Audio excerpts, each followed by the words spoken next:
Why do you think we end up with bad clients? No matter what business you're in, you're always going to have someone that doesn't like what you do or how you've done it, or has their own shit going on and going to project that onto you.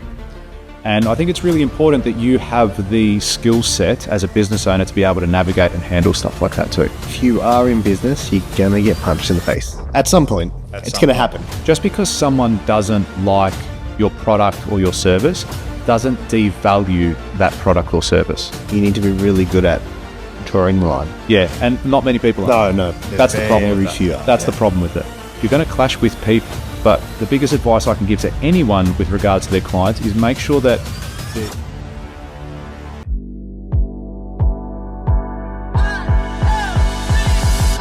Welcome back, bitches. Happy to have you here. And Surely. I am excited. It's starting off like that. You inspired me. I am. It is starting off like that. Get used to it. If you're offended, hang up now. I would never use those words. I'm joined by a gentleman and a scholar. Sometimes he's only one. Sometimes he's only the other. Other times he's neither. And sometimes both. We said both already. Oh, did we? Okay. Sorry. Wasn't listening. Clearly not both You're today. clearly not. Welcome back to $1 Million Days. I hope you are having $1 million day. sick. Howdy doody. Welcome, and pumped to have you here. Pumped to be here more so. I'm pumped to be with Top George. Top George. I'm going to change it as well. No. I'm going to change it. No. I was thinking about, Top George, that's fine. Yeah. I was thinking about doing something for Builder Elite and having Top B, making Top B t-shirts. Top builder. Yeah. Top B. Top B. What do you reckon? I thought about it the other night. I get what you're going for. Yeah. It's a little bit there's quirky. something missing though. Yeah? Yeah. Like, Bitches. Okay. Top bitches.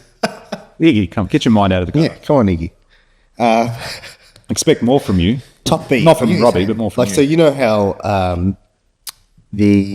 what's the guy who does the EFT, EBT, EFT? What's the? Do you know what I'm talking about? Gary. Does the axe kicks all the time? He's a hey cunnies. Oh, yeah. I don't know his name, but yeah. Yeah.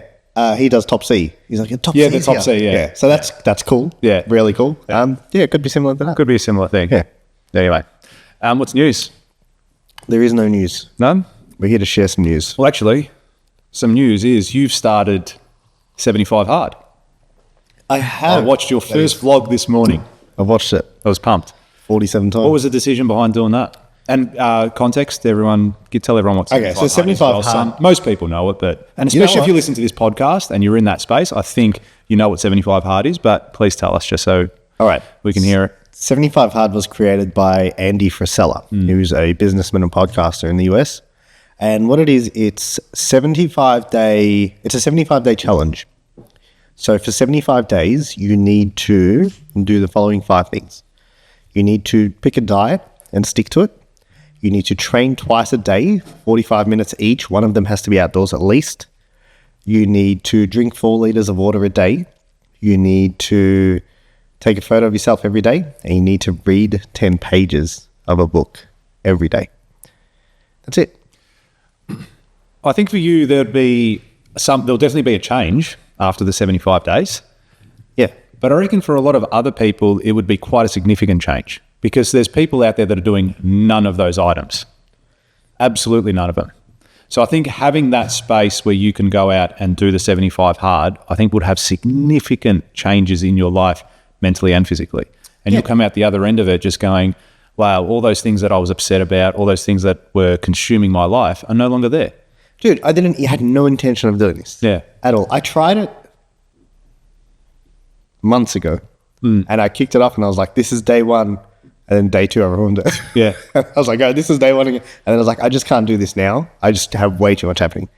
And then I messaged someone we both know recently and just to check in and, hey, how you doing, man? Blah, blah, blah. And he's like, yeah, I'm going to kick off 75 Hard. And I was like, when? He was like, Monday. Was it Mike? Nah, it was Adam. Ah, cool. Yeah, and I was like, this Monday? He's like, yeah. I was like, cool, I'll do it with you. He's like, really? I was like, yeah. And then I thought, okay, let's do it with the, I'll do the carnivore diet because I've always wanted to do that. And I've tried it previously and got about a week in and couldn't continue. And I thought, let me do this properly now. Like, let me go buy different steaks, different meats, different, like, factor in eggs, cheese, like, do it properly. Yeah, without a doubt. And I was like, cool, so I'll do carnivore diet. And I had no intention of documenting it. I was just going to do it. I was like, cool, I'll do it. And then my cousin's down in Melbourne now he was traveling the country in a caravan, and he's in Melbourne for 3 weeks. And I was with him on Sunday, and they've got a YouTube channel. You can shout out 360 Explorers, give them a follow. And he was like, you should record this. And I was like, what do you mean? He's like, you should do a vlog. And I'm like, he's like, it'd be really interesting to watch. Like, I'd love to know how the carnivore thing goes. Yeah. And I just looked at him and I'm like, all right, done. And then Sunday, decided to do a vlog. Cool. Tuesday, first episode was out. How goes that? No fucking around. No fucking around. And so that means no more donuts first thing in the morning. Is that right? No more donuts first thing in the morning, dude. I look forward to seeing you not be a fat fuck anymore. Thanks. You're welcome. I was starting to feel it. Like, I've got to do something about this. But I'm actually, I've gone all out, dude. I went and bought, I could drop like $700 on meats. Yeah. How long is that going to last you for? A couple of weeks? Nah, surely more. Yeah? Yeah, I think probably a month. Oh, that's all right. There's a bit of meat there, man. Like, there's a whole loin of I saw it was massive. There was heaps of meat there. Where'd you get it from? A bunch of South Melbourne? the loins, I actually get them from Costco, man. Yeah, cool. Yeah, pretty good. Yeah. I've bought them from there before. I went and got my blood work taken. Nice. Where'd you get that done? Oh, was that at the doctor? Yeah. Yeah, cool. We'll talk about that in another episode. Yeah, when I got my blood work done, last night went and got a full body scan. Yeah, where'd you do that? Recharge lab. Cool. In Coburg. And what's that do? So I'll share it on the next vlog episode. The vlog episode probably coming out for this. It's like scans your body top to bottom and measures everything through a camera.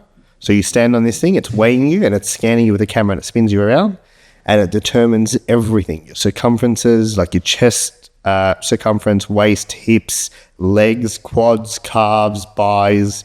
It just measures everything in your body from your BMI, how much calories you're burning, how much you need to be doing, how much weight you've lost, or body fat percentages. If you want to, like, you can say, okay, cool. It gives you all the data, and then you can be like, okay, cool. I'm at 20% body fat. I want to drop down to 14. What do I need to do? And then it'll be like, you need to lose a total amount of this weight. You need to exercise this much. You need to consume this much. And this is a full scan of everything. So information is key. Yeah, I haven't done this lightheartedly. I've done it properly. Like, I've gone and did everything, scanned everything, prepped my food, and I'm ready, man. I'm ready. What else I like about that is accountability. Like doing the vlog. You've now come out and you've said, hey, we're day zero of doing this. Now you've put it online. It's not like I'll release it in 6 weeks just to make sure I'm going to keep doing this. It's like, no, fuck it.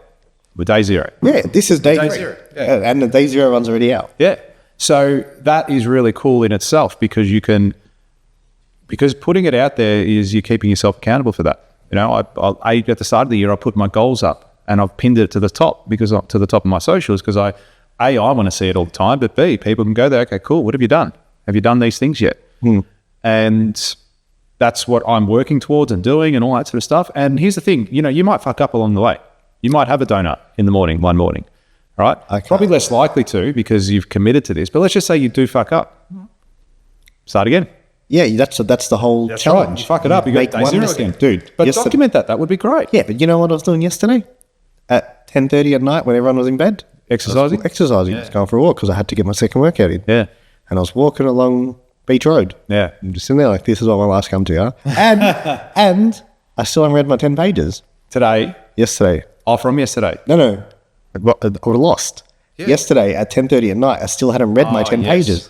So I'm walking and I know I've got to get home and read. Yeah. So there's no, you know what I mean? Yeah. But then you stop wasting time. Yeah. Because you're like, hey, I have to get this done. Yeah. Do you know what I mean? You can time block and actually go, you know what? From 5 to 6, I'm reading my 10 pages. Yes, and that's probably been one of the biggest lessons. Because I always, even till, like, yes, I'm only 3 days in, but I've already learned that. I'm like, normally I read at night. Same. And it is the easiest thing to put off. When you have a long day or you have something else on or you're distracted and then it becomes late and you're like, no, I should sleep. And you put it off. And now with this challenge, I can't put it off. And I'm like, okay, the fact that I can't put it off, I started to understand I should counter for it in the middle of the day. Like I should read after lunch and just make that part of my 10 pages every day after lunch. And it's not that hard. It's not that hard, dude. Like how long? I timed 15 myself. minutes? Max. Yeah. Matt, that's if you're reading like a page with a lot of words. Hey Siri, how many minutes in a day? 86,400. 1,440. Oh, sorry, I was thinking. All right. And 15 of those you have to take out to read. Dude, It's not that hard. not that hard at all. At all.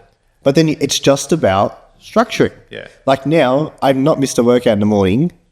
Normally, if I wake up, I think it was yesterday or this morning, I'd woken up and I was like, tired, man. Like, you know, when you think you're already about to convince yourself to just like sleep in a bit. Like it's 5 a.m. Let me sleep in a bit. Like, and then I'm like, no, if I don't get this workout in now, when am I going to get it in? Do you know what I mean? I've got to get 2 in. What are you doing for your workouts? I go to the gym in the mornings. Yeah. So I've got a 7-day training plan. And then in the afternoons, or it's actually been in the evenings, just going for a walk or a run. Good. Yeah. Very nice. Yeah. Well, I mean, there's lessons to be learned. It doesn't have to be that you are doing 75 hard, but it can be something else in your life. And say it's to win X amount of work, to achieve a certain level of turnover, to achieve a level of body that you want.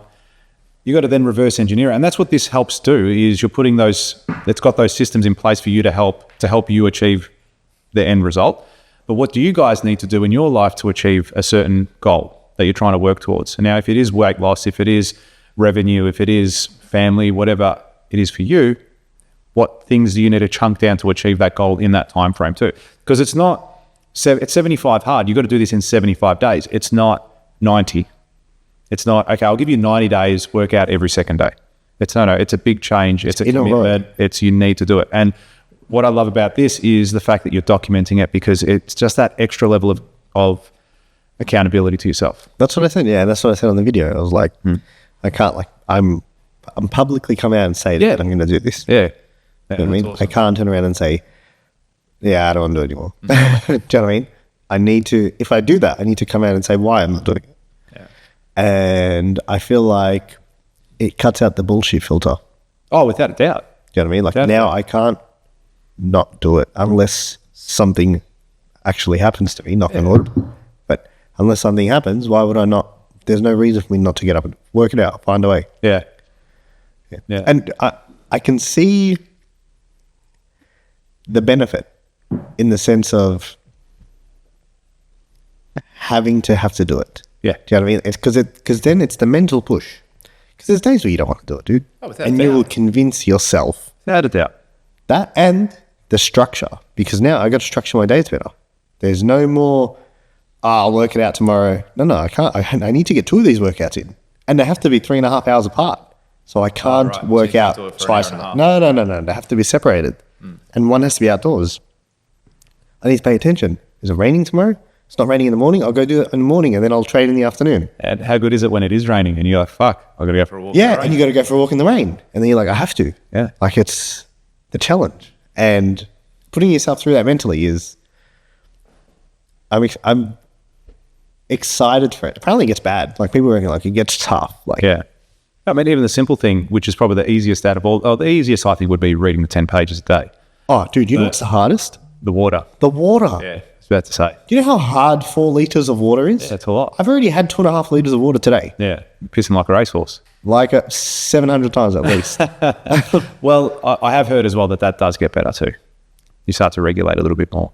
Oh, but still, you have to expel that water. So, yeah. Interesting. That is interesting. You know what I've heard. I don't know if that's true. I don't know if it's true either, but you know what I found? That I drink a lot in the morning. So I've got this thing now where I'll wake up and I'll scull about 700 mils of water. And then I go to the gym and I've got a litre bottle. So by the time I've left the gym at 6 a.m., I've already down 1.7 litres. Yeah. Done. Like I will not walk back in with the bottle full. Even if I haven't finished it while training, I will continue to walk home and sit. So are you there at 10:30 at night sculling a litre of water? I did that yesterday. Had to. Because then I'm not drinking in the middle. Yeah. Because You almost need to set an alarm. I'm so every satiated. couple of hours, just, 500 mil, 500 mil, 500 mil. Like I've had so much water, I'm like, my body knows it doesn't need anymore. Yeah. And I just don't want to drink anymore. Especially the fact that it's cold as well. Yeah, then you find yourself like, it's at night and you've got a liter to go and you're like, oh my God. Shit. Dude, but even that, I had to set up a thing where I've got all my drink bottles out and I fill them up in the morning and I can't go to bed until they're all empty. How else am I going to track 4 liters? Well, how you can track 4 liters of water? Yeah.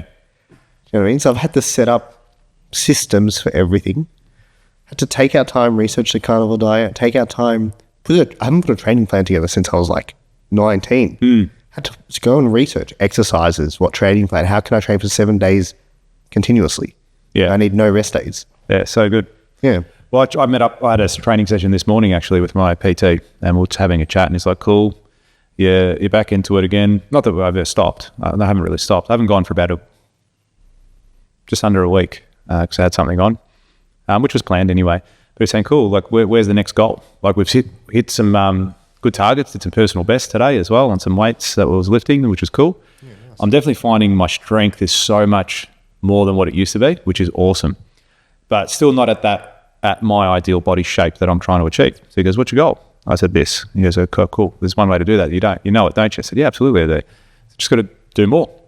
Got to train a bit more and also eat better. So now we're putting together a plan, as you said, to go, okay, well, if we're trying to get this result in this time, what does that look like? How do we need to do that? And it's like, yep, cool, this. So now I'm in that phase as well too.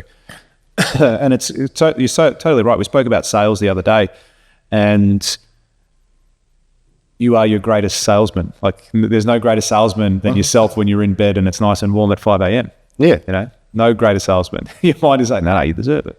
So you work hard. Like you've gone 10 days in a row. People don't even do one. And it's that Go battle. back to sleep. That's the battle. Go back to sleep. That's the battle, man. That's that fight there, the mental fight. You know what I mean? That one where you need to convince yourself otherwise. And it's like you can't cheat, even 75 hard, you can't cheat it. He doesn't, like 10 pages, not an audiobook. Yeah. You need to read 10 pages of a physical book. Yeah. So you can't go for a walk and read this to an audiobook and say, just 2 birds, 1 stone. Yeah. Like, no. Do it properly. And I look forward to it now, but I look forward to the mental battles. Nice. That's good. A lot of people don't. A lot of people have anxiety over that. Yeah, I know I'll be better on the other side. Yeah, 100% you will. That's good. Well, I mean, we haven't even spoken about our topic for today. Yeah. Aren't you guys in for a treat, getting a couple of extra knowledge bombs? We should have some sound effects. Does that thing do sound effects? It does. So we could just go, knowledge bomb and then just go. Robbie's pressing buttons for context. And did that do anything? I don't know. I didn't hear anything. I didn't hear anything either. No. You get some sound. Oh, there's the volume's down. Put the volume up. It definitely does it. Yeah. I'm 100%. I've played around with it. We'll let you So that while we... last week I had it's great. This podcast is great because our lives is effectively becomes the podcast. All our experiences, all our knowledge, everything that's happened to us over the last, for me, nearly 40 years, it's now being regurgitated into this mic. Yeah. And last week I had something which would affect every business owner, every single business owner. And that's a bad client. Yep. Timing. How's that? A bad client. I hope everyone heard that. I heard that in my headphones. I didn't hear anything. Didn't you? No. I heard a drilling. Oh, what? Did you hear that? No. Oh, viewers, I don't know if you are listening to this, but I'm hearing sound effects in my headphones. Why can't I hear it? Anyway, I think we'll test this in the off topic. It'll come through. It'll come through for the viewers anyway. There you go. So yeah, I had an experience, and it's not. Why is he so happy? And this isn't really that bad of a client. It was just a conversation that he didn't like, but also I didn't like. And I wanted to talk a bit today about how to handle bad clients, because every single person is always going to get one. No matter what business you're in, you're always going to have someone that doesn't like what you do or how you've done it, or has their own shit going on and going to project that onto you. And I think it's really important that you have the skill set as a business owner to be able to navigate and handle stuff like that too. Can you share a little bit of context about this? Yeah, sure. So it was part of the program, my coaching program that I've got, and one of the clients didn't feel that they were getting the value in which they thought or anticipated, and wanted to exit the program. Now, they had paid up front as well, so I'd offered a decent discount to come up front, to pay up front, and that's the option that they took. And then they've responded back saying, hey, we want a refund. And I'm like, okay, so there's a process here.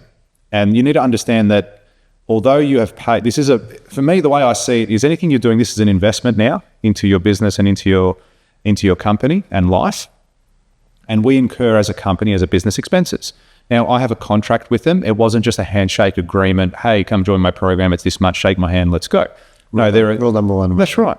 That's right. There are terms and conditions. There is a contract between me and between you. And the reason that is because it needs to stipulate, okay, you're buying this. These are the conditions in which you are buying it.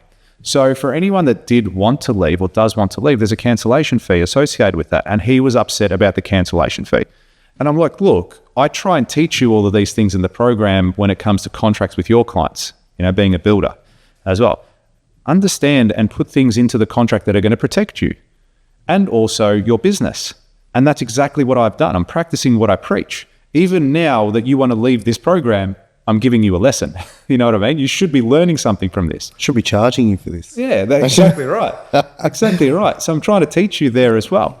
And I go, this exists because you've committed to me. I don't just keep the money in the bank and go, oh, I better keep this here just in case someone wants to leave or doesn't like the program.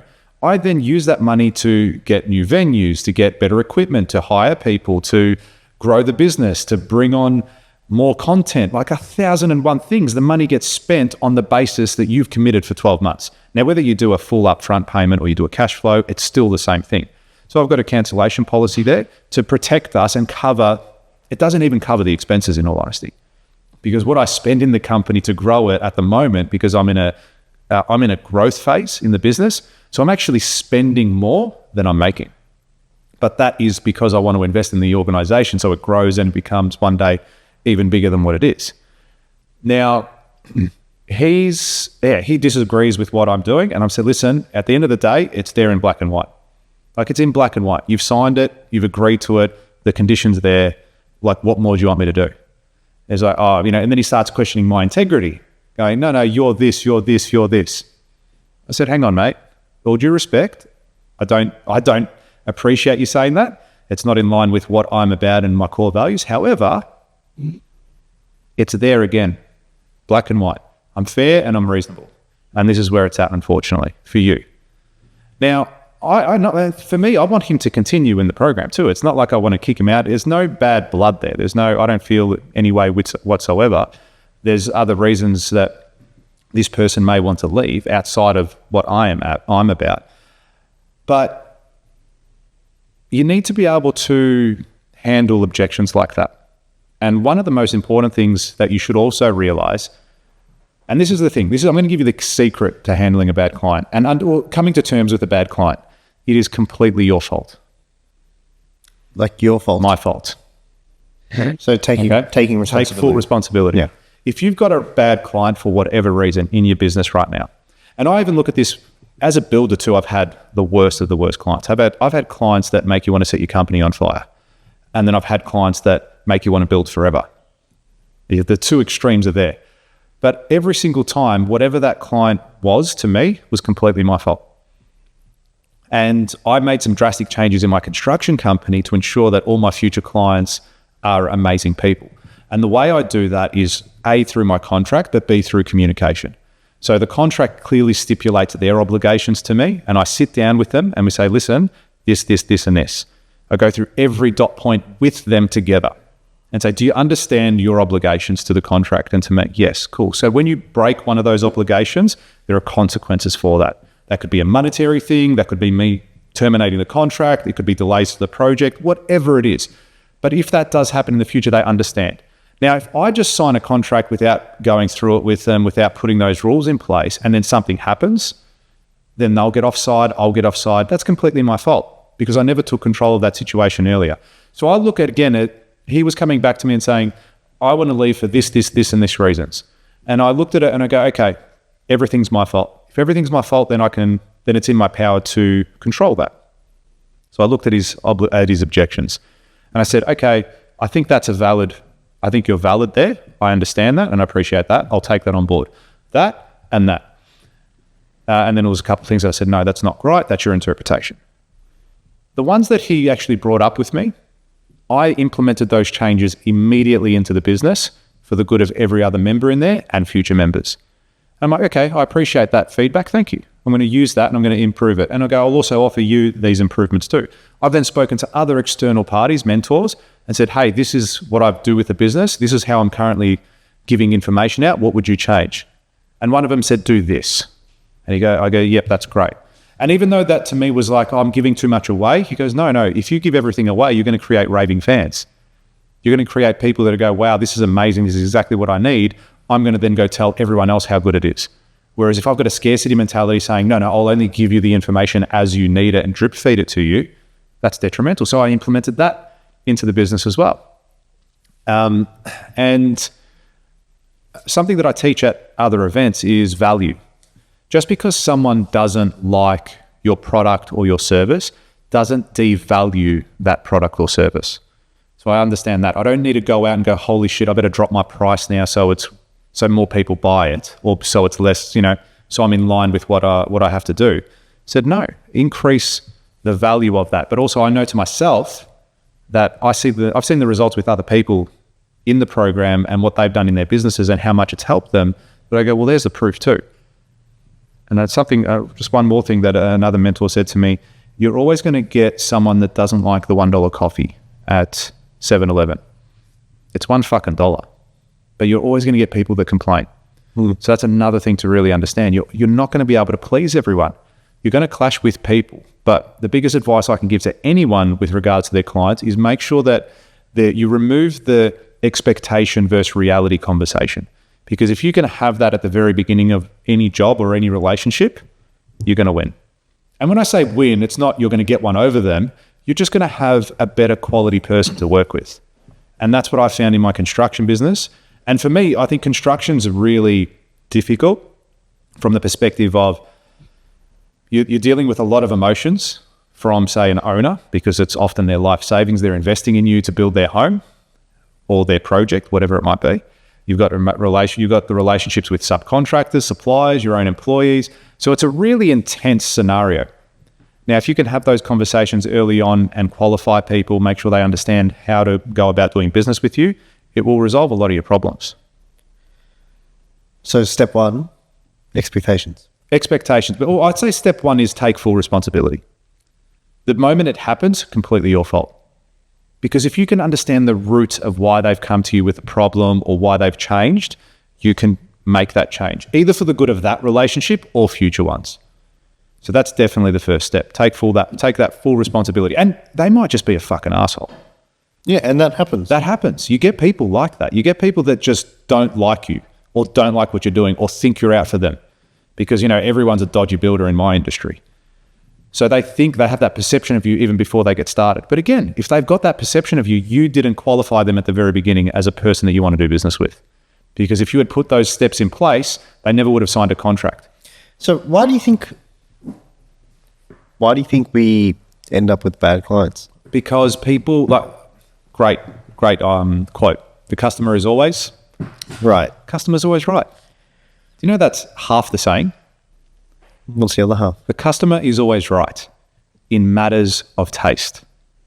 It's like somewhere along the way, that second half of the quote got cut off to justify shitty customer experiences. Is that what it is? A customer is always right in matters of taste. Yeah. So if I'm building someone's house and they come in and say, hey, I want hot pink floors and lime green ceilings. They're right. Absolutely you do. Yeah. I can do that. How would you like me to do that for you? On this green? Yeah. Which green? Which shade? They are always right in matters of taste. Now, if they're coming in and telling you how to run your business, fuck off. Who are you? Are you a builder or have you just watched The Block a couple of times?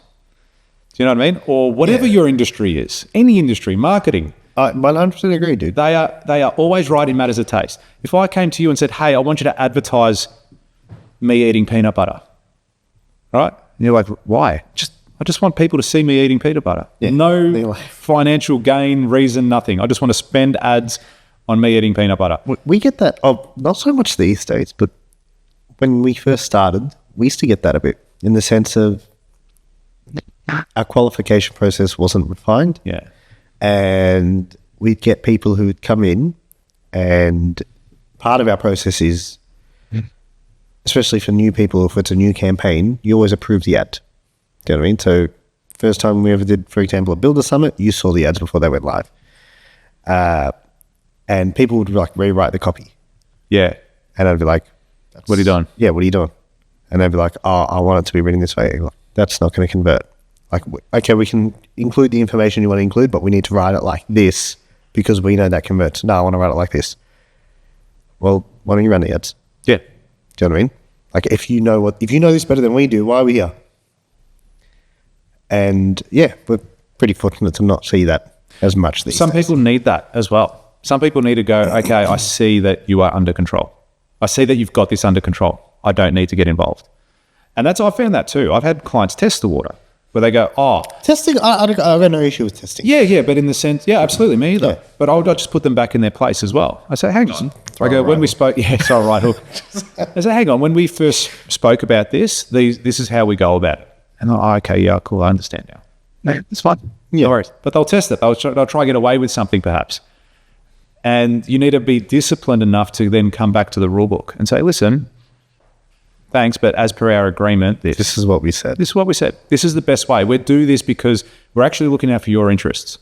If you trust us and trust the process, you're going to get the end result. Trust us. We're really good at what we do. Otherwise, why employ us? I'm not here to hold your hand to build your home. I'm here to build your home.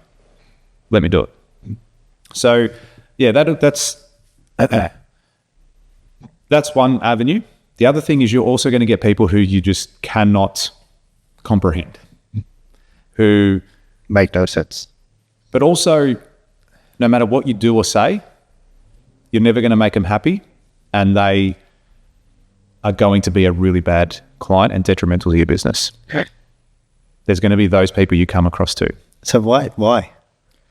Again, that could be their own shit. There could be their own things going on in their life, or how they are as a person, or how they think they need to be in order for this job to go ahead. They could be upset at additional costs, at hidden fees, let's call it, even though they may not be hidden per se, but they may think they're getting an unfair hand dealt to them, or they're just plain and simple assholes. Mm.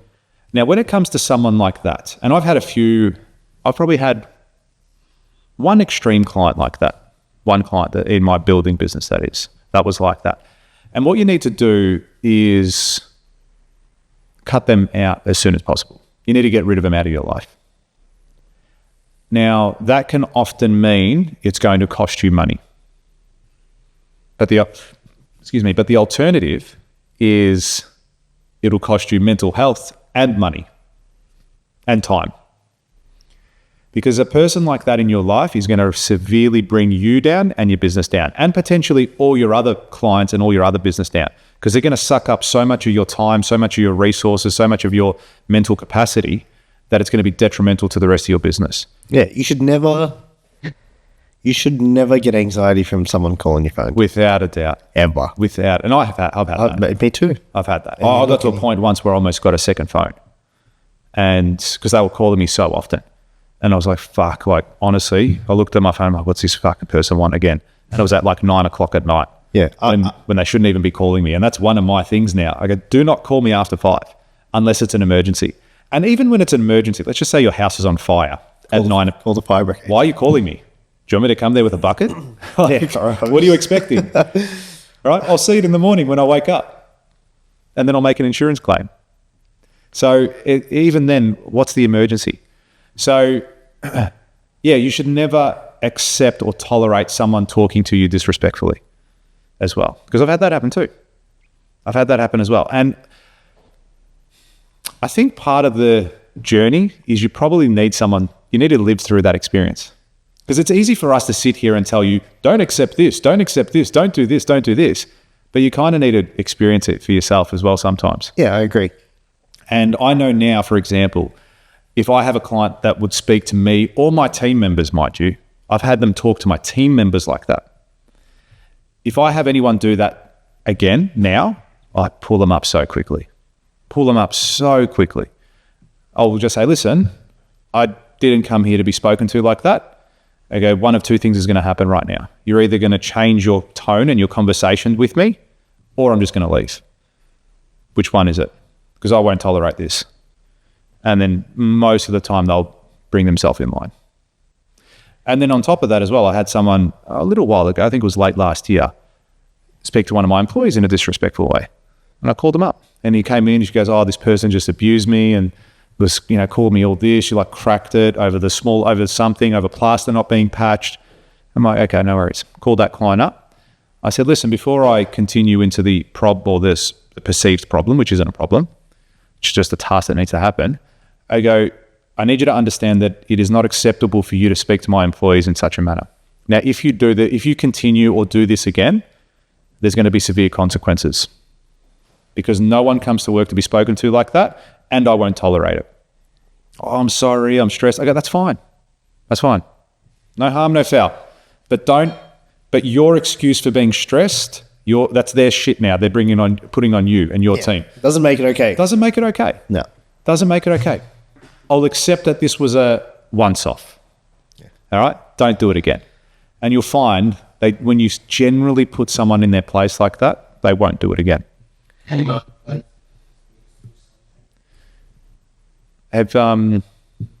you ever had bad clients?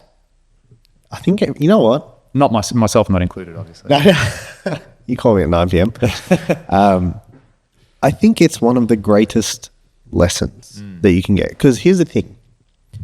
Your agreements, I was actually, so this is one of my team members last night, and I was like, George always says, you don't need a contract until you do. Yeah. And I'll share it. In a situation now where we're having to lean back onto the terms and conditions in the agreement. Yeah. And starting to actually realize a couple of small loopholes or gaps that we don't have filled because we've had a client who owes us a significant amount of money who's just gone missing. Yeah, right. Yeah. So now we're putting it through, and this is the first time it's ever happened to us in this manner. So now we're going through the whole learning the new experience. You get punched in the face. Yeah. Right? 100%. You get punched in the face and then you start to learn from it. And you're like, okay, cool. What are the gaps we have here?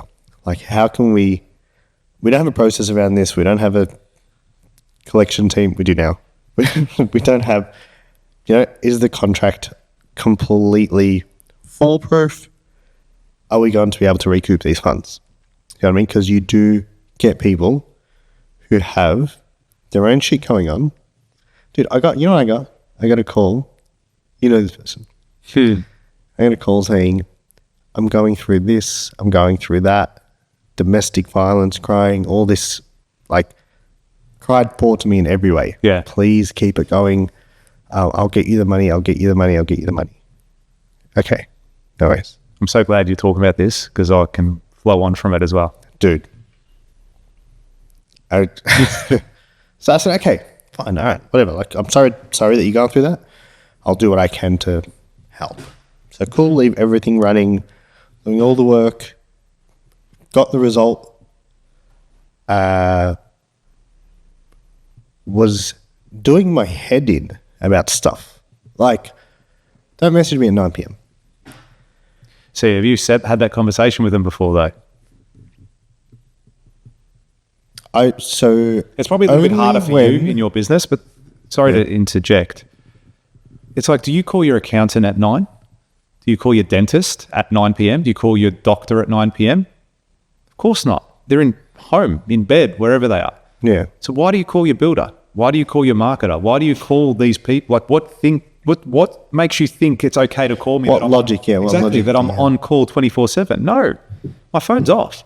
And I actually honestly see myself in the next couple of years getting a second phone. I really do. Carry a second phone? I don't know, yeah, maybe. Yeah, I'll have a business one so that my current number, which a lot of people have access to, at the moment. I've got 1,500 numbers in my phone. Yeah. So I'll have that phone for business, and then I'm going to have a separate phone for family and close friends. That's it. So this phone, my business phone, stays at the office or with my executive assistant. Here you go. Take my calls and transfer the ones that are important. Or yeah, and that's just controlling accessibility. That's right, and that's what I think I see that happening in the future. So sorry to interrupt. Please continue. Where was I? You're talking about that message you at 9 p.m. Domestic violence, Yeah. everything else. And I felt bad. So I was like, yeah, cool, whatever, we'll keep it going. They would contact me at all hours. And look, I'm pretty flexible. Yeah. Yeah, you're laid back. Do you ever call me at 9 p.m. and if I can take the call and I take it, do I ever call you? If I'm probably working anyway.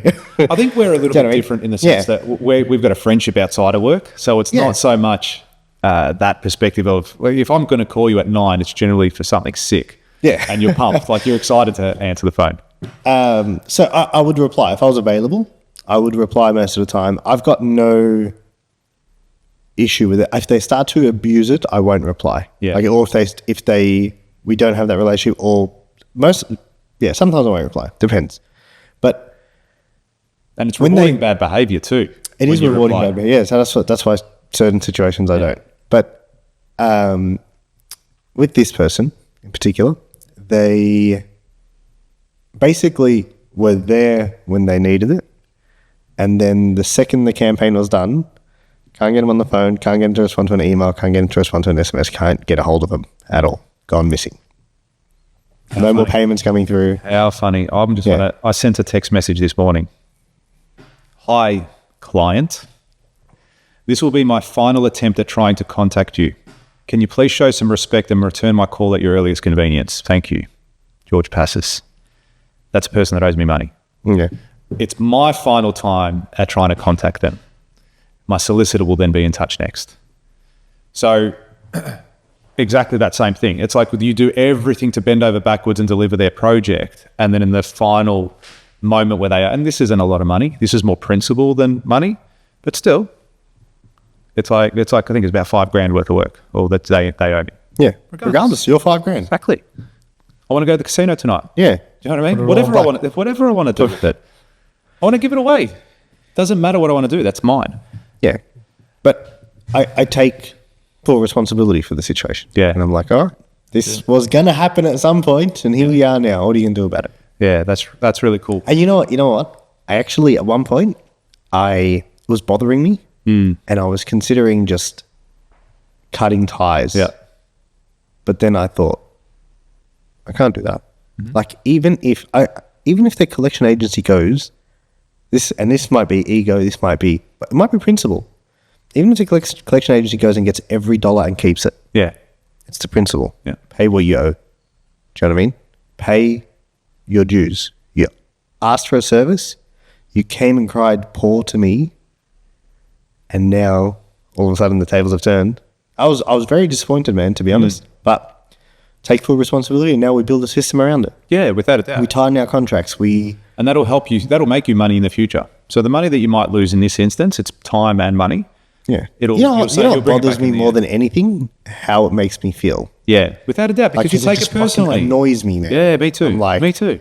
You know what I feel you're like? a nice guy. I feel like I got rolled. Yeah. That's what I feel like. Yeah. I feel like I got rolled, and I'm sitting there like, you put your trust in them. You put your trust in them. You did everything and went over backwards. Yeah. You know, customers always right, as the saying goes. You bent over backwards, you helped them in a time of need, and then now they've disappeared. Yeah, but you know what they do now? They ruin it for everyone else. Because now the next person will come along and be like, hey, can you help me out? No. Yeah. Pay the thing or I'm switching off your ads. Yeah. Do you know what I mean? Without a doubt. The good clients will suffer. The good clients will suffer which is unfortunate. Which is unfortunate. Yeah. However, the good clients won't put you in that position in the first place. They wouldn't have, yeah. That's right. The second thing is, and this is something that I got caught out on, in the sense that I got pulled up on by a mentor. They came into me and he goes, I remember at late last year, I was like, you know what? I've got 3 projects at my construction company. I don't give a shit if I win another one. All right. I don't care if I have another one. I'm just going to do these 3 projects. I'll fire half of my team. I'm going to be less stressed. I'll make some good money. That's it. I don't give a fuck. I'm sick of clients. I'm sick of all their shit and all their baggage and everything.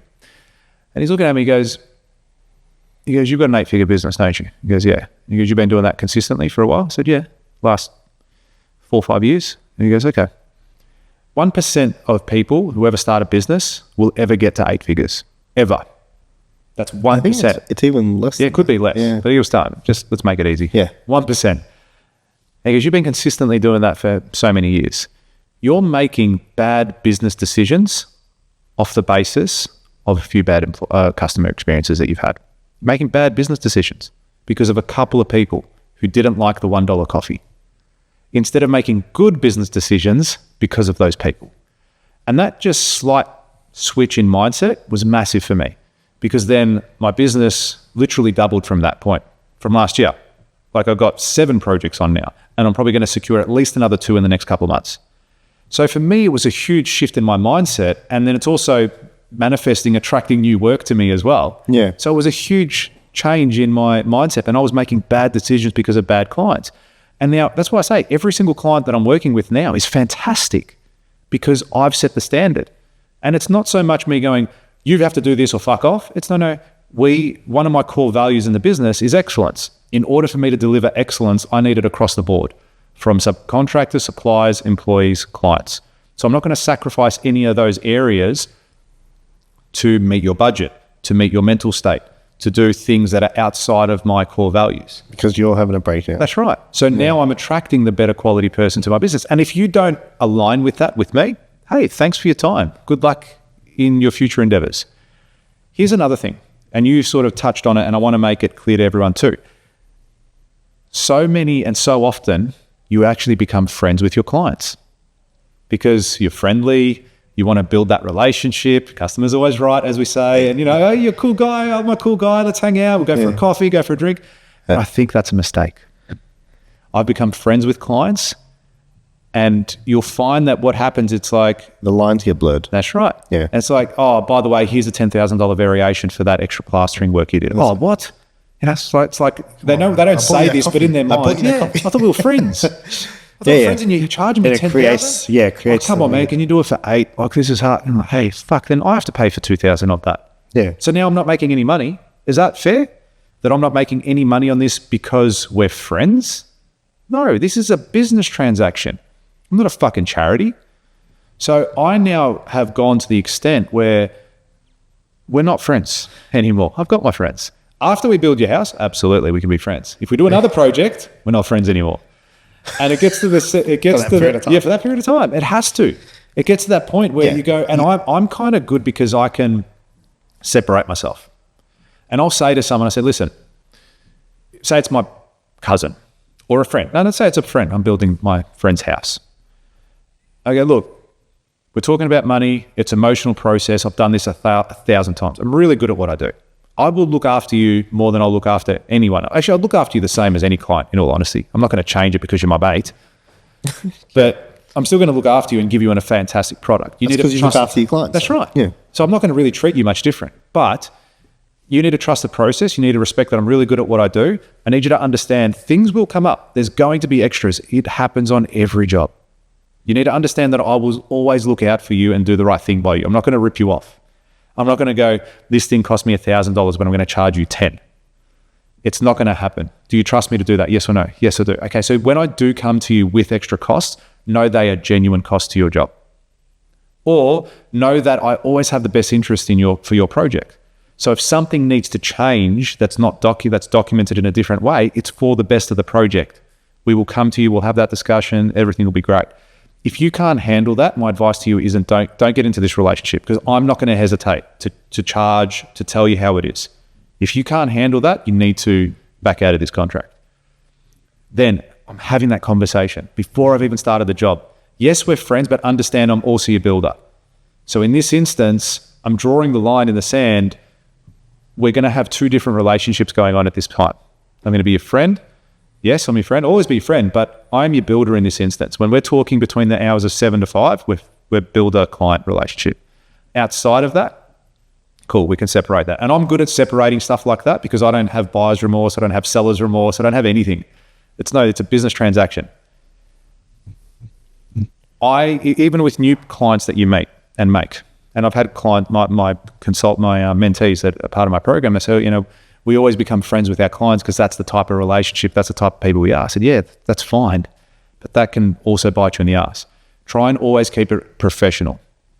You can still be friendly. Friendly, yeah. Yeah, but you don't need to be mates. You don't need to be going to the pub, having a drink after, out of hours, all this sort of stuff, because that's when you're blurring the lines, and you're going to have to then deal you need with to that. be really good at, if you do that, you need to be really good at drawing the line. Yeah, and not many people are. No. That's the problem with that. That's the problem with it.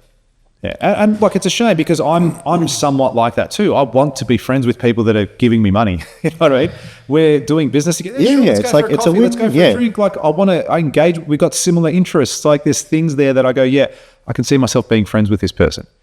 But I always draw the line. I don't do it anymore as far as hanging out with them and doing that sort of stuff, because it's easy for me. It's not easy for them. Yeah. Not easy for them to draw Most the people line. can't handle it. Yeah. Question. Answer. Why do you think, so you said you're setting expectations from the beginning, right? And you're saying, hey, this is the way it's going to be. And if you can't handle it that way, then maybe you shouldn't do this. Yeah, maybe we're not the best partnership here. Yeah.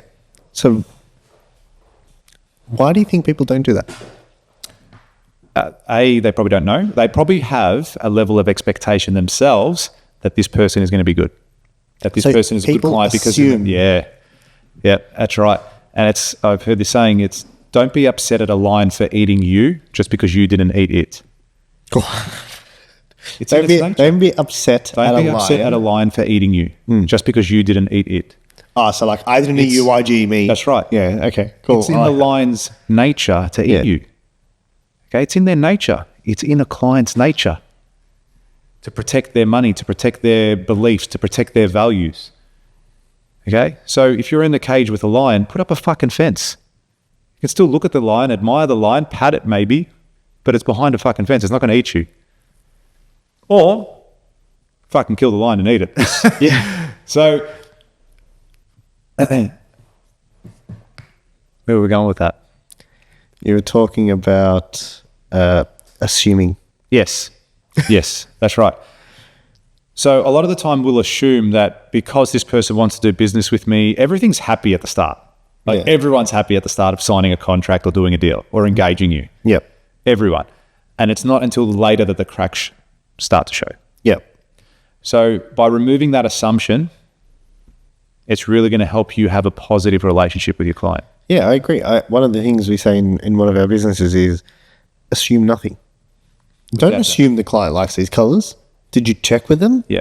You know what I mean? Don't assume. We assume nothing. Nothing. Knowing is good. Checking is better. Yeah. Or there's an ancient Arab saying, like, trust in God, but tie up your camels. Yeah. It's in Do you the know what I mean? Bible, isn't it? Maybe, I don't know.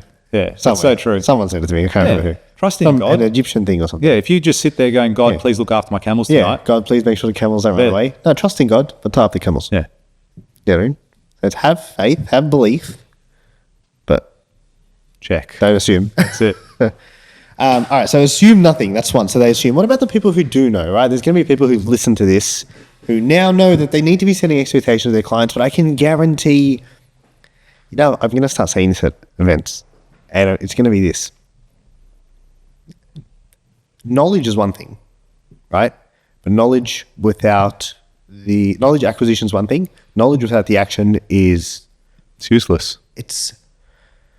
you get the same result as someone who didn't know. Yeah. Right? You get the exact same result. So, and we know for a fact that people who learn stuff don't necessarily implement it. Matter of fact, very few implement. I've seen it in massive droves. We've been part of some business communities where we'll go and do the exact same training. Yeah. And when I get out of that training, I've gone and achieved heaps with it. And then you see other people that have done the training and done absolutely nothing. Yeah. They felt good in the moment doing that It training. was very hype. Yeah. Might have done something that next week, but then done absolutely nothing following. Yeah. So there's going to be, what I was going to say at the training was something along the lines of this. I haven't worked out exactly what it's going to be like, but it's going to be something along these lines. It's going to be, I've done this a lot, and I know that most of you now know how to do what I've just taught you. I also know that maybe 1 to 2% of the room will be. So you decide on who you want to be. Do you want to be the 98% who learned something today and take no action with it?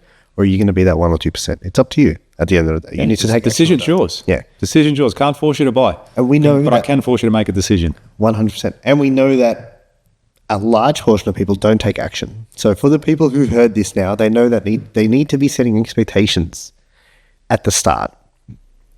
And we know that there's going to be a percentage, I believe a bigger portion, that won't. Why? Comfort.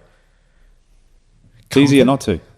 Difficult conversations, but also more work. I'm so fucking busy, I have no time to write that policy up. Comfort. What was the middle one? Man, difficult conversations. Ask me to remember. Difficult conversations and more work. Yeah, it's really good points. Yeah. I'll add one to it as well. Lack of options. How? In the sense of, I need this job. Oh, yes. Yeah. Yeah. Without a doubt. I need this work. Right. And if I turn around now and say, hey, maybe you shouldn't sign with me if we're not going to, and then they leave, you're fucked. I'm fucked. Yeah. So your problem isn't necessarily the bad client. Your problem is you don't have enough work. What I'm saying. Yeah. So you often do that. And you've got to be mindful of that in business. You've got to be ready to weather the storm. You need to be in a position where if you ask yourself this question. If I had 1,000 more people to pick from, would I be working with this person? Yeah. Do you know what I mean? I don't know if I shared this on the podcast, but I told you about it. I locked myself out of my apartment. Did I share this on? Yeah, you did. I did. You lost your mind. Got stung $580 or whatever it was. Yeah. And convinced myself that it was my fault because I'm not making enough money. And if I was making more money, like if I was making $1 million a day, I would have kicked him out and said, yeah, cool, here's 580, here's another 580, don't talk to me again. Yeah. I don't get out. You know what we would have done? And then bought his company. We joke about this. Yeah. Bought his company. It's and like, fired him. It's like if you locked your keys in your apartment, just go buy another apartment. Yeah. Oh, yeah. Fuck it. The key stays in there forever. I bought a locksmith business. Why? I'll just lock my keys in my apartment. Do it all the time. So just bought a locksmith business. You're 100% right. You don't have a problem. You don't have a client problem. You have a problem that you don't have enough clients. Yeah, it's like how Grant Cardone says that too. It's like, that's what your problem is. You're just not making enough money because you think about all of your problems that you have in business. And I had a client years ago say this. If a problem can be solved with money, it's not a problem. It's an expense. So think about everything in your life right now. If you can solve that problem with money, if it goes away and it doesn't occupy space in your brain just by spending a bit of money, it's not a problem. Yeah. It's just an expense. Your problem is you don't have enough money. That's the problem. That's the problem, yeah. And, I've had people say to me, oh, well, it must be nice for you, 8-figure business, you're doing so well, it's easy for you to, because I'd love to be in a position where I could pick and choose my own clients. Well, you can. But you can do that from day one. Yeah, you just got to do the work. You think this shit was easy? Yeah. You think I just woke up in the morning and it just went, yep, cool, I've got amazing clients. I had to lose hundreds of thousands of dollars. I'm not fucking shitting with you now. Hundreds of thousands of dollars to be in this position. Yeah, also, most people don't start off there. Absolutely. You build to it. Absolutely. Do you know what I mean? You build to it. Generally, when you start a business, you get some really good clients. Initially? Initially. I think you will surround yourself with some good clients. Most of all my projects when I first started had really good clients. Or were you in a different mindset? No, I don't think so. Look at the people I was working with. I'm not paying for that variation. Okay. No. There was still those conversations, but the majority, I don't mind that. All right. Where some people, I'm a very logical person. I say, just kill me with logic. If you don't think you need to pay for this, why? Well, on the drawings here, it shows that detail. Oh, you're absolutely right. Yeah, I'll wear it. Cop it on the chin. I'll remember to pick that up next time. Yeah. However, if it's not on the drawings, it's never been a conversation. It's been an assumption. It's this. It's not like, well, mate, you got to pay for it. I haven't allowed for that. There's nowhere, anywhere that you have ever told me, emailed me, put it in the drawings, nothing. So you got to pay for it. Mm-hmm. But yeah, I'm a logical person in that regard, and I just move on very quickly. I don't dwell. Like if I've got something that's cost me 10 grand, like once I remember I had to polish some concrete floors and I missed a whole living room on my takeoffs. Look, that cost me 7 grand. Okay. Because you fucked up. I fucked up. Still had to get it done. It was on the drawings. I still had to do it, but I didn't lose sleep over it. I haven't thought about it once since that time, except for this moment right now. But it's context. There we go. I've given someone a listen. You're going to cop shit like that all the time. Yeah. Bad clients will mess with you, man. Yeah. Not only will they cost you money, but they'll cost you time, energy. They'll drain you. They'll make you hate your job. Yep. Without a doubt, your business. I've been there. I've hated my business. I've hated doing that, and even getting up in the morning and dealing with their shit every day. Yeah. I've been in that space before, and I vowed never to be in it again. Yeah. And it's one of the core drivers as to why I even started Builder Elite, because I knew how many people were going through that, and I hear so many stories, so many people reaching out to me saying, "I've got this client, I've got this issue, I've got this, my mentees," and now I vowed to not only help myself in that space, but help others. And go, this is how you can combat that. This is how you can get those good quality clients. And it might mean that you might have a really bad client now. And people say, I've got a bad client now, what do I do? Well, depending what scale they're at. If they're a reasonable person, have a conversation. Call them up and say, listen, I feel that we're clashing a little bit. I just want to clear the air and give you some comfort and ease that we're going to finish this job to the standard documented, and also do our utmost to get you in this home or finish this project. Yeah. Right, have that open and honest conversation. It's not me versus you. It's not you versus me. It's us together getting this job done. That's a skill. It is. Yeah, that's having a high level of understanding. You need to. If you've never done that before, that's a very uncomfortable conversation to do for the first time. It is, but once you do it, enough times, yeah. But I think even if you do start getting into it, most people. I'm coming back to construction. You're generally dealing with people all the time. You need to be a good communicator in construction because you've got so many elements. You're a good communicator in life. Yeah, without a doubt. Without a doubt. Yeah, that's how you... Well, in any business, really, you're generally going to be communicating with multiple stakeholders all the time. Well, communication is everything, yeah? Yeah. Everything. You can't order food without communicating. You can't do a podcast. You could not do a podcast without communicating. We should do a silent podcast. It's our most viral episode. Even then, it'll be fucking sick. 100%. Teach you something still. Where were we with that? Just doing sick shit. You're going to have clients. You're going to have clients that are bad now that you need to handle. So there's going to be a way. You either have that conversation with them and say, let's get back on the same page, because we're clashing, and I don't want to finish the job like this. Right? I understand your point of view. You understand mine. Let's meet in the middle. Let's get this thing done and move on amicably. And most of the time, people. As a whole, I think people are generally good. Do you agree with that? 100%. I think so too. Dude, there's very few assholes in this world, like just genuine assholes. Even assholes, yeah? Like, listen to me. Let me finish. Let me give you some context. Please. So even the people who are bad, like, when you understand human psychology, like, I'm not sitting here claiming that I'm some psychologist or whatever, but just understand human behavior for what it is. And if you've got a bad, like, what is it that's bad about a person? Like, what is it? Can you remove it from them? Can you cut it out? Like, what is it? What's the bad part? Are humans born bad? Do you think some people are born bad? Like, what is it? Do you know what I mean? It's usually an experience they've had that has led them to be acting or have a behavior that you're not complying with or agreeing with, right? And when you understand it to that level, it takes away, you no longer take it personally. Like, if this person is being a dick, well, why? Yeah. Like, why is he doing this thing? Have they been burnt by someone else in the past? Yeah. And I'm not saying it doesn't make it okay for them to be doing it. I want to be super clear about that. But what it does is it allows you to handle it better. You can go in with less. Because then what happens when someone pushes, it's resistance, right? Someone pushes up against you. What do? We push back straight away. If you understand that what they are doing, they're probably not even aware. Like, hey, I've read this thing. I love this podcast. I read this thing the other day and it said, you know that person that you hate, that you think is an absolute dick? They most likely think they're a good person. Without a doubt. Yeah. And I was like, in their world. Yeah, the person that you hate, that you think is the worst person in the world, they, in their own mind, they most likely think they're a good person. Yeah. And then it's like, okay.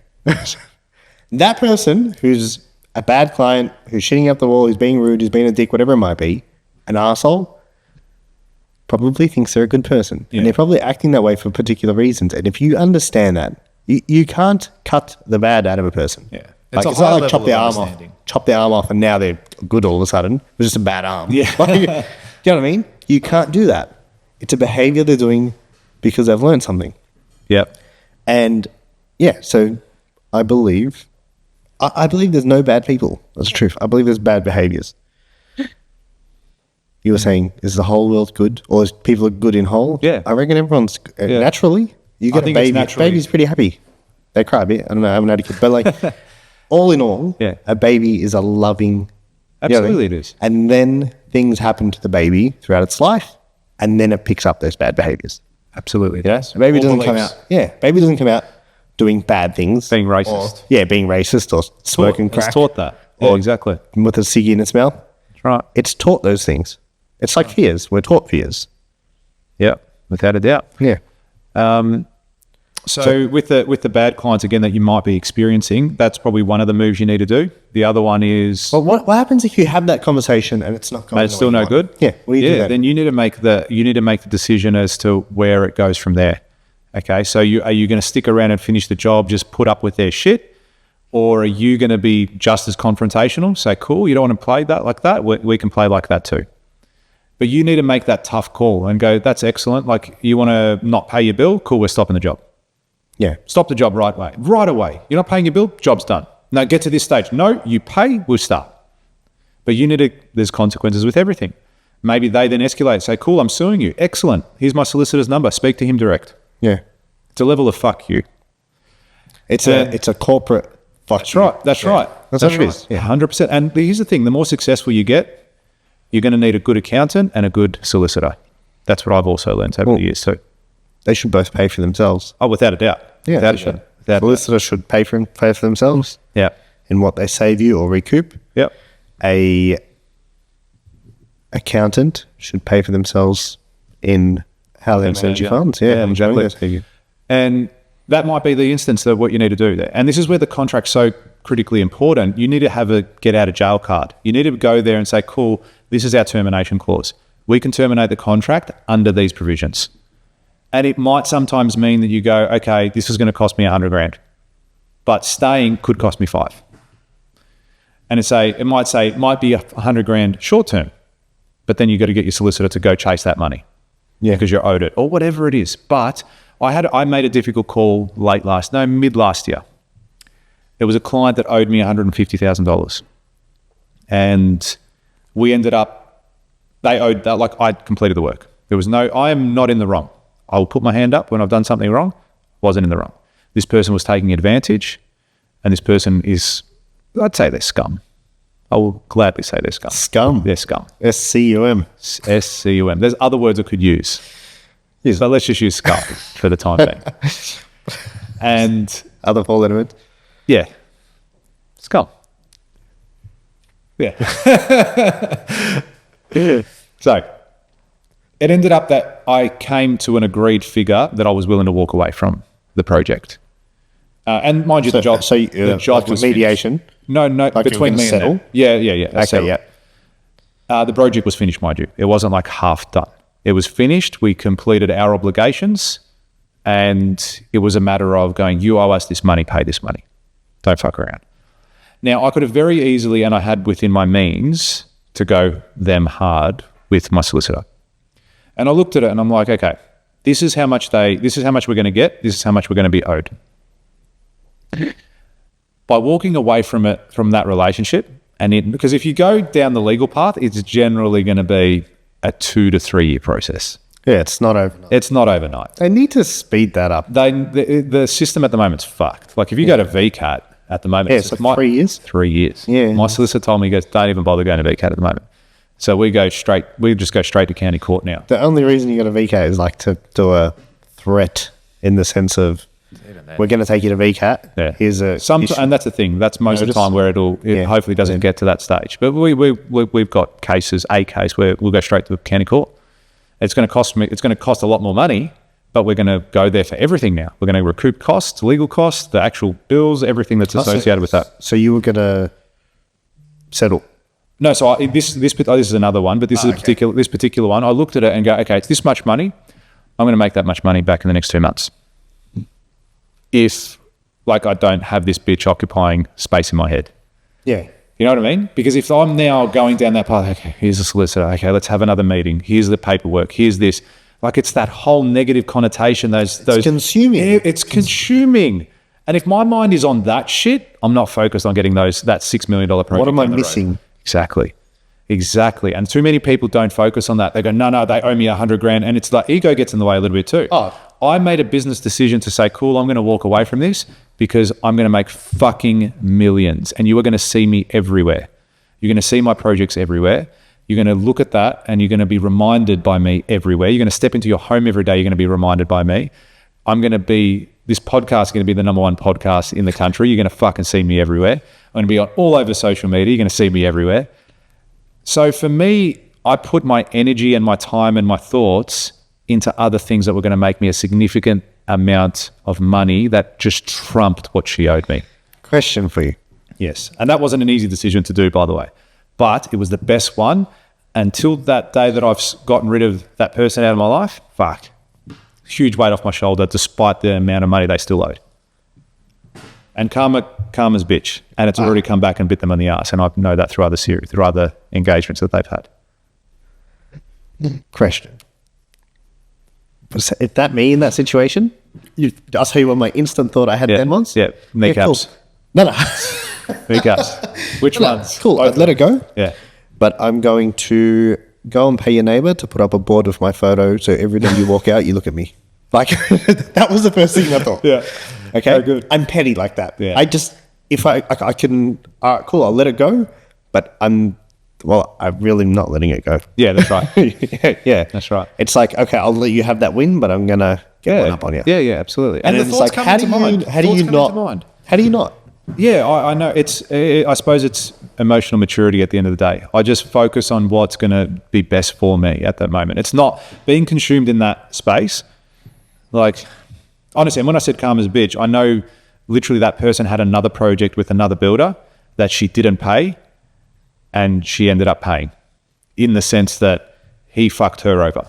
And I'm like, mate, it's karma. You've tried to screw over another person who didn't act as kindly as I did, even gave her death threats, right? Not that I don't think he obviously didn't go ahead with it, but to the extent you're going to push someone's buttons one day, that's the wrong button to push. And people are crazy. People go to jail for stupid shit, right? And you're going to do it to the wrong person one day and it's going to cost you a lot more than a bit of money.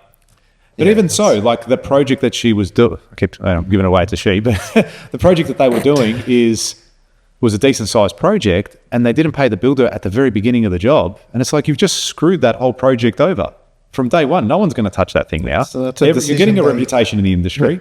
I've had other people call me up saying, should I do business with this person? I said, run like you're on fire. I go, don't do it. So now I know for a fact that they can't get a builder to complete this project because she's got a name for herself now that she doesn't pay. Like, that's the price. To me, that's enough. To me, that's cool. You've copped it. You're copying it now. So you don't want to get a board with your photo? Oh, I want to do that just so you can drive past it and say, and go, hey, it's yours. And just put it up there every day. Just know. Every day. And just know.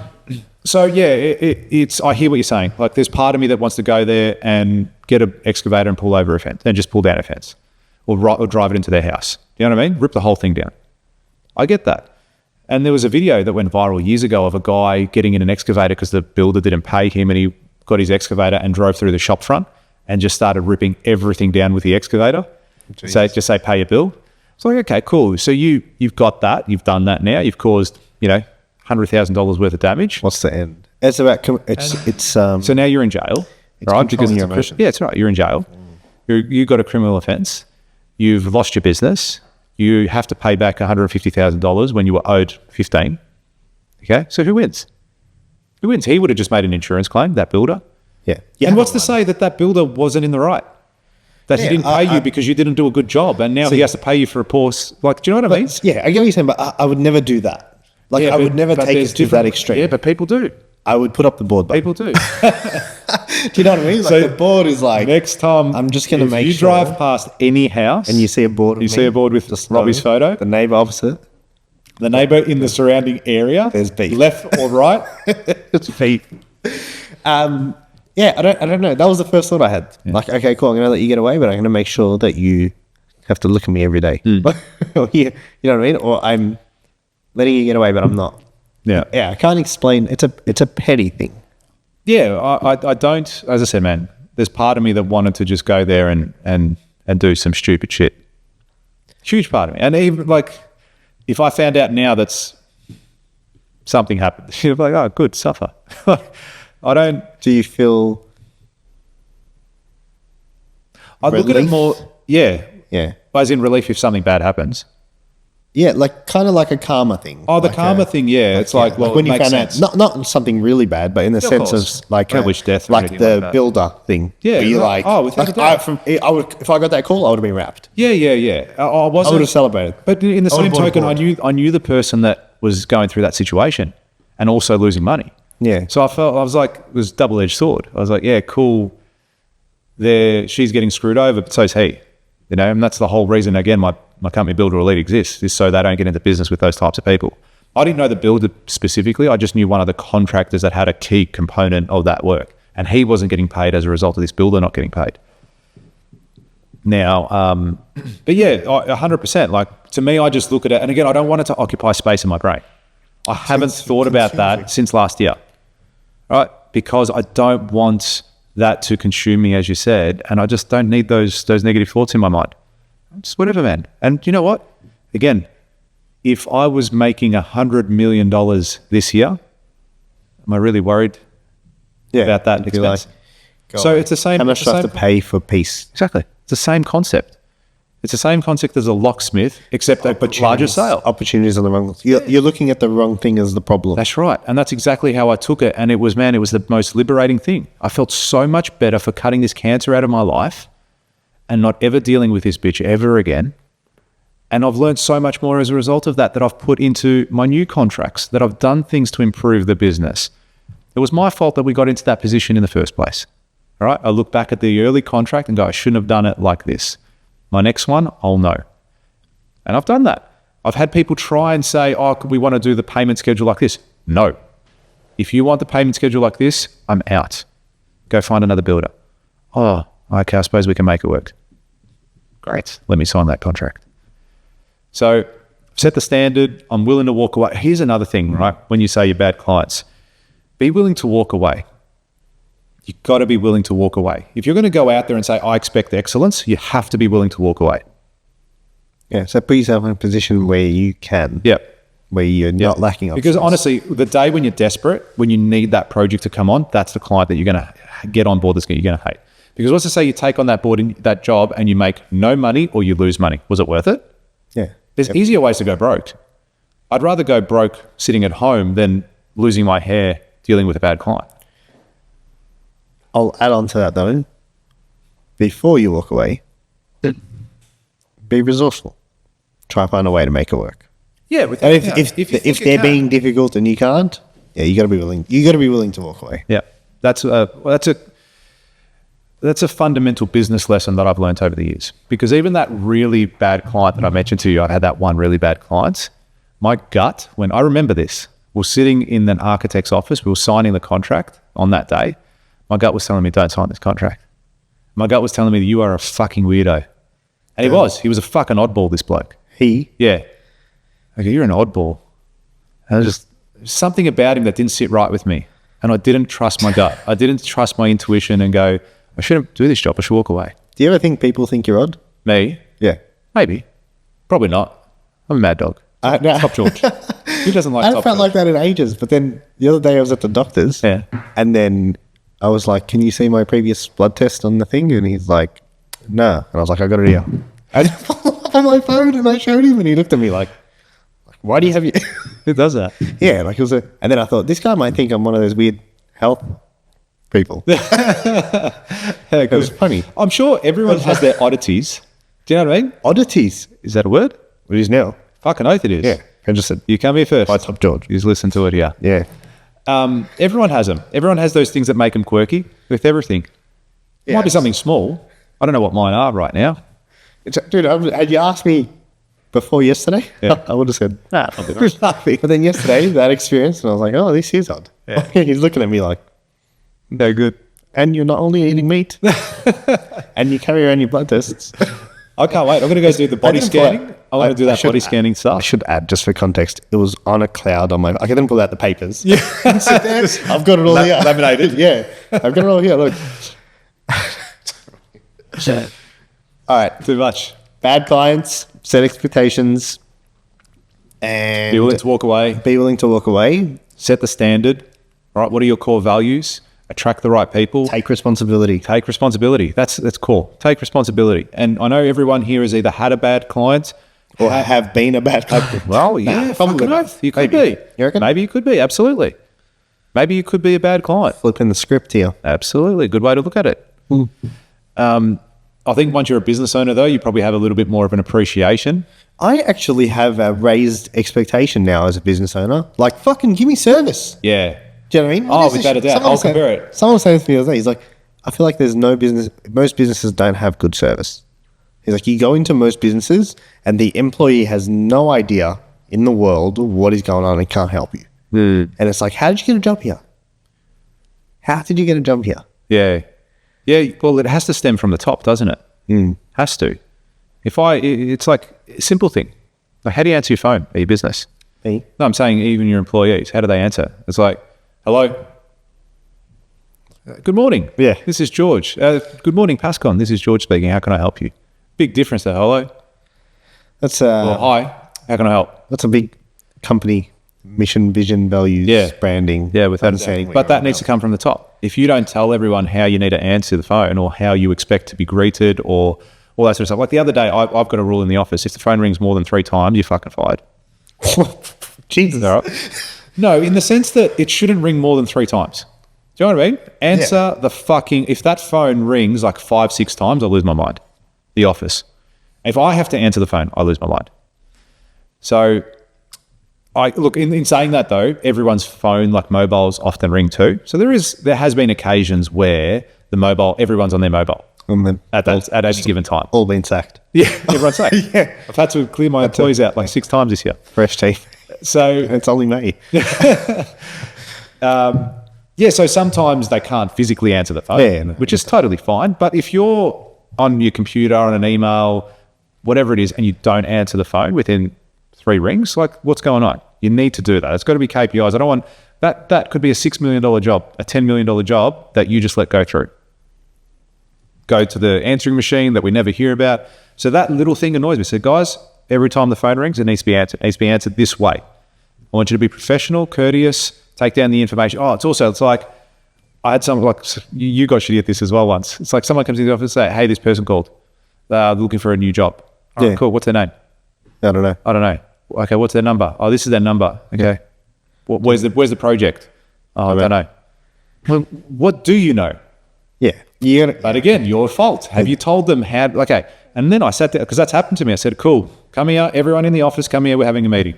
All right. I want these things when you answer the phone. I want their name, their mobile number, their address, what they're inquiring about. And it's like, even when someone calls for me, I try and screen all my calls. Someone will say, hi, could I speak to George, please? Yeah, I'll just see if he's available. Can I ask who's calling? It's Peter. Thanks, Peter. Where are you from? I'm from whatever. Peter's building. No. I'm from insightmarketing.ai. And Yeah. that's a new business. I'm going to start it tomorrow. Registered. Yeah. And he's like, oh, okay. So already I know the staff know I don't want to speak to this guy. I've got you doing all my marketing. Why do I need to speak to another marketer? It's a cold call. Yeah, it's a cold call. So I'm not interested. Hey, we want to set up a meeting. I'm not interested. I'm too busy. I don't need to. When I'm needed marketer, if Robbie fucks up, I'll call you up. Otherwise, I'm not calling shit. I'm not fucking calling anyone. Then I'll give you a buzz. Or whatever it might be. So I get people to screen my calls, but get the information and understand who I want to speak to and who I don't. And then if it's a project, say, okay, cool, let me see if he's available. George, got Peter on the phone. He's got 3 townhouses in Toorak that he wants to build, wants to have a chat to you. Thanks, mate. Put him through. Hey, how you going? And then at least I've got that information there in front of me. Or if it's a call back, hey, please call Peter back, 3 townhouses, Toorak, plans ready to go. This is his number, this is his email, this is the best time to call him. Bang. He's available till 5. Yeah, like, you know what I mean? Like, there you go. How powerful is that? Yeah. I think we could do a whole podcast around some of the systems and processes. You could be, that'd actually be a good episode, dude. Interesting. If we did these are the 10 things you need to make sure your business is doing. Yeah, cool. How are you answering the phone? How are you I like it. I won't tell you the rest because you better listen to the episode. That's right. You got to listen to the next one. Speaking of which, we're going to wrap this one up. Thank you very much for listening. I hope you got a little bit out of it. I reckon it's a really important topic. As a takeaway, take some fucking action. Take responsibility. You're all either going through it, been through it, or if you haven't had that experience, you will have that experience. You're never going to have amazing clients for the rest of your life. So be prepared, be proactive, and you don't know what you don't know. Sometimes it means you could have all the best clients, but you know what? Fuck, one day I am going to have that bad client. I better reach out to someone and try and learn what I need to do. Listening to this podcast, speaking to me or Robbie or a mentor and going, I need to connect and go, how do I protect myself in the future when I do have a bad client? If you are in business, you're going to get punched in the face. At some point. It's going to happen, right? And this is all about, well, we said it before. Most people listening to this, we've just given you all the tools. Most people listening to this aren't going to do anything. Most people listening to this aren't going to do anything. And maybe that's because they haven't been punched in the face hard enough. That's another thing too. Yeah, I haven't been punched in the face. And I look at even, I won't say who, but a family member has just started a new business and he's doing a lot of things wrong. And it's like, I'll give him some advice, but he doesn't listen to me. Okay, mate.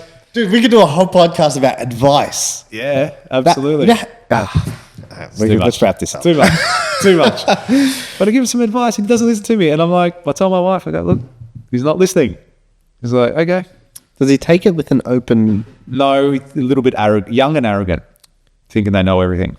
Yeah, that's when they're going to get punched in the face. Yeah, that's exactly when they're going to get punched in the face. Absolutely. And I've said to do a couple little things, hasn't taken it on board. So let's But does he do you. Does he at least listen to you?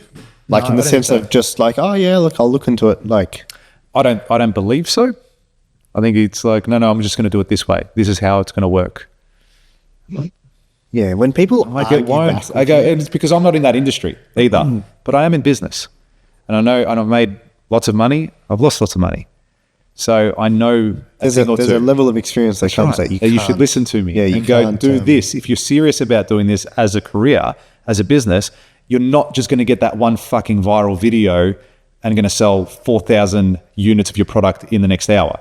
Doesn't work like that. I love how people think that way. It's like, cool, I'm going to start selling these coffee cups. Yeah. And it's like, I'm going to make millions. There's one viral video. That's all I need on TikTok.